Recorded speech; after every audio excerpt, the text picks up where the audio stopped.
Pour Jean-Paul Gaultier, les boîtes de nuit, la vie mondaine, l'argent, mais vous étiez lucide. C'est devenu la dernière édition de Charlie Hebdo suscite une vive controverse suite à sa nouvelle une, dédiée au décès de Loana, figure emblématique de la télé-réalité française. La disparition de la célèbre star, première gagnante de l'émission Loft Story, dont le corps sans vie a été retrouvé à Nice, avait déjà provoqué une vague d'émotions et relancé les discussions sur les revers de la notoriété soudaine et les dérives du monde de la télé-réalité. Dans ce contexte particulièrement sensible, le journal satirique a choisi d'illustrer sa première page avec une caricature signée Biche. Le dessin représente Loana avec 2 pailles dans le nez, accompagnée des légendes provocatrices. Loana, une femme tellement inspirante et sniffée la vie par les 2 trous.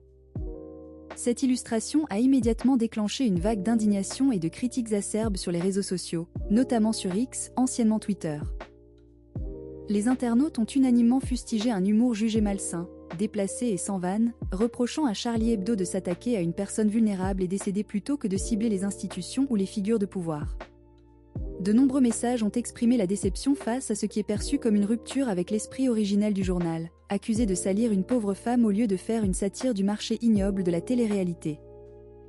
Des appels à des plaintes en justice de la part de la famille de Loana ont même été formulés.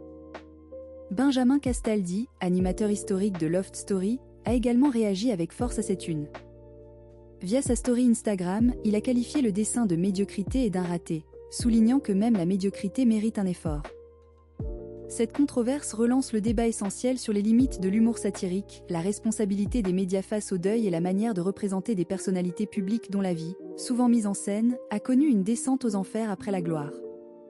La question de savoir si on peut rire de tout trouve ici une nouvelle illustration de sa complexité, surtout lorsqu'il s'agit d'une figure tragique dont le parcours est emblématique des défis de la célébrité instantanée.